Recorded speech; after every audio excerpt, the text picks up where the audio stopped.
Olá, sejam bem-vindos a mais uma palestra dominical da Casa Bezerra de Menezes. E hoje o tema é gratidão. Para nos ajudar a refletir melhor, nós vamos utilizar hoje uma história, a parábola do rei, do servo e dos 10 cães. Tudo tem início em um reino onde o rei era conhecido pela sua tirania. Preferia ser temido do que amado pelos seus súditos. Poucos se atreviam a aborrecer o rei, e os poucos que o fizeram foram punidos cruelmente. Ele tinha muitos servos que trabalhavam basicamente a troca de alimento.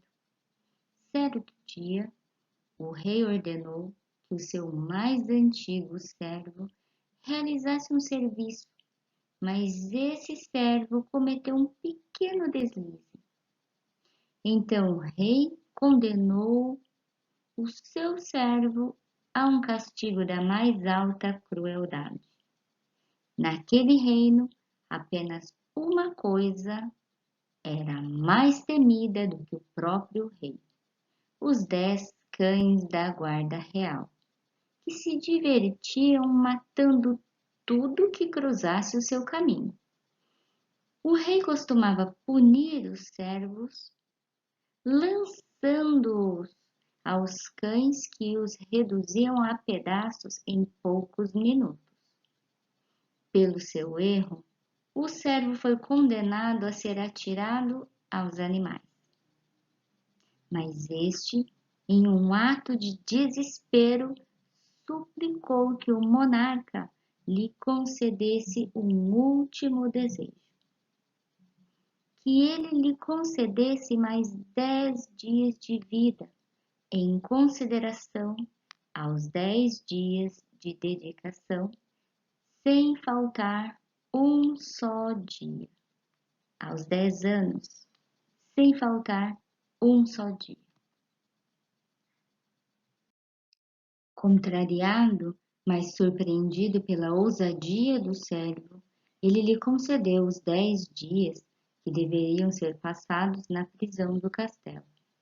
Nesse período, para preencher o seu tempo, o servo se apresentou ao guarda real e se ofereceu para cuidar, alimentar os cachorros, limpar o local onde eles ficavam. Este era um trabalho que até o mais valente dos guardas reais temia. Surpreso, o guarda real permitiu, e durante 10 dias o servo recolheu as fezes dos cães, limpou o local, alimentou-os e teve uma atitude que ninguém em sã consciência teria: deu banho em cada um dos animais. Cuidou deles como se eles fossem reis. Mas no 10º dia, o servo foi atirado à jaula dos animais, que imediatamente correram em sua direção, alcançaram-no e o derrubaram. O servo podia sentir o hálito quente de um dos cachorros no seu rosto, e um pavor tomou conta do seu ser. Mas, para surpresa de todos, os cães não o morderam, eles o estavam lambendo. Ao se deparar com aquela cena, o rei incrédulo balbuciou: "O que aconteceu com os meus cães?" E o servo, após o episódio, se levantou e respondeu: "Majestade, eu servi estes cães por 10 dias e eles não se esqueceram dos meus serviços. No entanto, Vossa Majestade teve a minha dedicação por 10 anos, servindo dia e noite, e no meu primeiro erro, o Senhor se esqueceu de tudo o que eu fiz, condenando-me a uma morte terrível." Caindo em si, o rei ordenou que libertassem o servo, e, atormentado por aquela comparação, passou a refletir sobre a nobreza da gratidão praticada por aqueles animais. Esta é uma boa história para nós refletirmos. Será que nós não estamos fazendo isso conosco mesmos? A gente tem uma grande tendência a dar ênfase ao lado ruim, ao que, ao que acontece de ruim conosco. Ao longo do dia, a gente dá ênfase àquilo que não saiu do jeito que a gente gostaria, nos esquecendo de todo o resto do dia, onde muitos pequenos milagres aconteceram e a gente não conseguiu enxergar. E assim, a gente fala que a nossa vida não é boa. E na realidade é uma forma de visualização, é uma forma de ver as coisas. Cada um tem uma forma de ver as coisas. E é isso que a gente pode mudar. Essa forma de enxergar os acontecimentos. Mesmo as doenças, elas são para nós algo precioso que está nos dizendo que tem alguma coisa que não anda bem, alguma escolha, um direcionamento que deve ser mudado. As doenças são as nossas aliadas, porque elas se iniciam na alma, nos sentimentos, nas energias que estão embaralhadas, porque o nosso pensamento, o nosso sentimento geram ondas, ondas que se espalham pelo nosso corpo físico. E essas energias embaralhadas, misturadas, essas energias que não são salutares, provenientes do nosso pensamento, do nosso sentimento, que vem da nossa alma, ela impacta fortemente no nosso organismo, provocando os desequilíbrios. E isso começa muito antes de eu sentir fisicamente, sentir materialmente essas manifestações. E se eu mudar o foco e enxergar a vida como um presente, e que tudo que acontece nela é para me fazer melhor, me fazer mais forte, eu terei alcançado um pouquinho dessa luz. E quanto mais luz eu tiver, mais eu vou poder doar, mais eu vou poder iluminar o caminho do próximo. Dê uma olhadinha aqui nessas energias que estão representadas em verde. Elas chegam até nós, como por exemplo, nós recebemos energia do fluido cósmico universal. Ela atinge os nossos corpos e movimenta os nossos chakras. E atrás de cada chakra tem uma glândula. Então, se eu consigo receber essas energias do fluido cósmico, eu consigo manter o equilíbrio do organismo. Mas uma coisa que bloqueia a entrada da energia são os nossos pensamentos e as nossas vibrações, ou seja, nossos pensamentos e as nossas emoções. Então, se eu sinto muita raiva, se eu estou muito irritada, eu bloqueio a entrada dessas energias, dificultando a passagem dessa energia e o movimento dos chakras. E se atrás de cada chakra eu tenho uma glândula, eu posso diminuir a produção hormonal, interferir na produção de neurotransmissores, e isso impacta radicalmente no nosso organismo, no equilíbrio do nosso organismo. Então, essas emanações são muito importantes. Emanações do quê? Emanações desse sentimento. Se eu troco, chaveio, eu mudo o meu sentimento, mudo os meus pensamentos, troco por aceitação, amor, caridade. Se eu mudo isso, essas emanações vão mudar também e eu consigo desbloquear a entrada dessas energias. As energias vêm também não só do fluido cósmico, mas também de outras pessoas encarnadas ou desencarnados, e isso está intimamente relacionado com o meu padrão energético. Eu vou receber aquilo que eu emano, então eu vou sintonizar com as frequências as quais eu emano.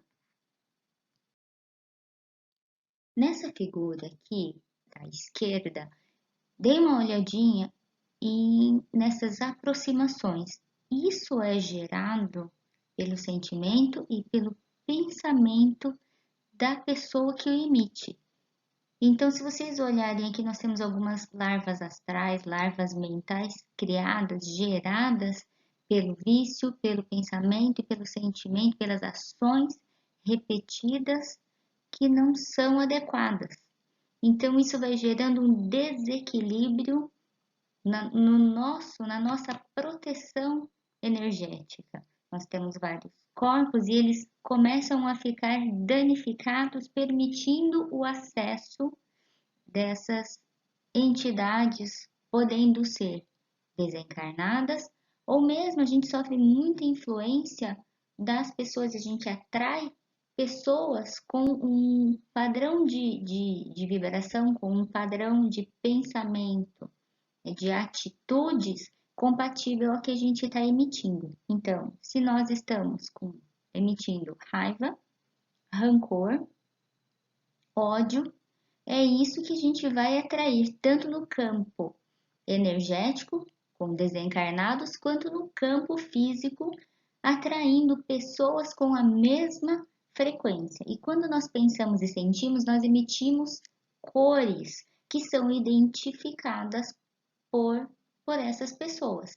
E emitimos também ondas que são sentidas, né, pelas pessoas, e é nisso que se dá a frequência, o estabelecimento do contato da frequência. Então, por isso, pensar e sentir, tomar conta, cuidar da nossa casa mental, fazer uma faxina mental e deixar nos nossos pensamentos somente aqueles que nos elevam. Então, autoconhecimento, saber da nossa capacidade, a gente entender até onde a gente vai, quais são os nossos defeitos, as nossas virtudes, é muito importante. E quando a gente faz isso e muda o pensamento, muda o sentimento, nós temos o quadro à direita. A gente fortalece e veda essa proteção energética. Então, isso é uma coisa que nós podemos fazer com as nossas atitudes. Basta a gente querer. Então, o sentimento de gratidão, ele melhora a nossa saúde física e mental. No slide anterior, a gente viu como que os sentimentos não adequados, eles podem atrapalhar, alterar a nossa saúde física. E se eu continuar com os mesmos pensamentos, mesmos sentimentos e atitudes que não são adequadas, por exemplo, tendo cólera exagerada, vícios, manutenção desses vícios e manutenção dessas atitudes, isso vai comprometer o meu equilíbrio energético e, consequentemente, o equilíbrio do organismo, causando doenças. Mas se eu ainda insistir nesses sentimentos, nesses pensamentos e nessas atitudes que não têm uma frequência elevada, eu posso, inclusive, levar a um distúrbio psíquico. E o sentimento de gratidão, ele também alivia o estresse. Isso é importante, porque foi feito um estudo, né? E esse estudo ele foi realizado em 2017 e publicado no jornal científico Scientific Reports. E eles avaliaram um grupo de pessoas, avaliaram os batimentos cardíacos dessas pessoas. Então, antes, durante e depois delas serem sido submetidas ao sentimento de gratidão. E eles verificaram que essas pessoas que foram submetidas a esse sentimento de gratidão, após o experimento, elas apresentaram uma redução na frequência cardíaca, revelando que elas estavam mais calmas e menos ansiosas.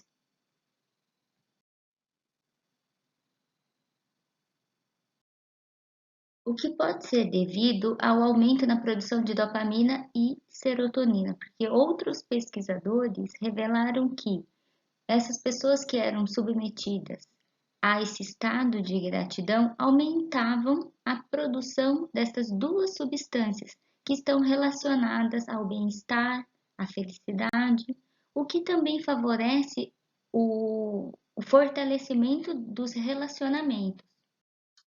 Nós vamos encerrando por aqui com a oração da serenidade de Divaldo Pereira Franco. Serenidade sempre. Todo homem sábio é sereno. A serenidade é conquista que se consegue a esforço pessoal e passo a passo. Pequenos desafios que são superados. Irritação que se faz controlada. Desajustes emocionais corrigidos. Vontade bem direcionada. Ambição freada. São experiências para a aquisição da serenidade. O espírito sereno já se encontrou consigo próprio, sabendo o que exatamente deseja da vida. A serenidade harmoniza, exteriorizando-se de forma agradável para os circunstantes. Inspira confiança, acalma e propõe afeição. O homem sereno já venceu grande parte da luta. Que nenhuma agressão exterior te perturbe, levando-te à irritação, ao desequilíbrio. Mantém-te sereno em todas as realizações. A tua paz é moeda arduamente conquistada, que não deves atirar fora por motivos irrelevantes. Os tesouros reais de alto valor são aqueles de ordem íntima que ninguém toma, jamais se perde e sempre segue com a pessoa. Tua serenidade, tua gema preciosa. Diante de quem te enganou, traindo a tua confiança, o teu ideal, ou envolvendo-te em malquerença, mantém-te sereno. O enganador é quem deve estar inquieto e não a sua vítima. Nunca te permitas demonstrar que foste atingido pelo pecado da maldade alheia. No teu círculo familiar ou social, sempre defrontarás com pessoas perturbadas, confusas e agressivas. Não te desgastes com elas, competindo nas faixas de desequilíbrio em que se fixam. Constituem um teste à tua paciência e serenidade. Assim, exercita-te com essas situações para mais seguro enfrentares as grandes, os difíceis testemunhos e provações do processo evolutivo. Sempre, porém, com serenidade.